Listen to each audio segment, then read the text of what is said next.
So now I'll be doing switch cases. So switch cases are similar to if statements. Well, switch cases, they're called switch statements, but yeah,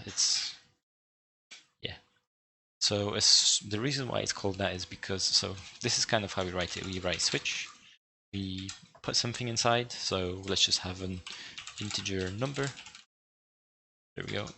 And inside we have the cases. So that would be the code that is executed if that just happens to be it. So it's a bit like the if statement.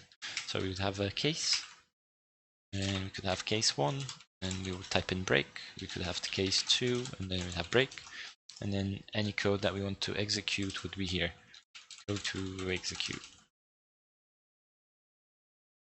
There you go. A bit like this. And then your else would be called a default. So the default case would be the break. So if we just assign number to 1, for the sake of this, and we quickly type in count you selected number 1, and then here we will just type in you selected number 2. There you go. So you selected number 1. If we change this to 2, you select number 2, and then let's just copy this. Then that would be the default, so incorrect input. So if we put something like case, yeah, there we go. So if we were to combine this with sin,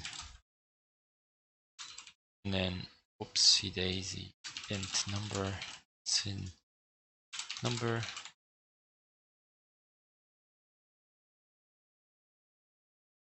am I doing this right? Oh, that's right. I always confuse which way it goes.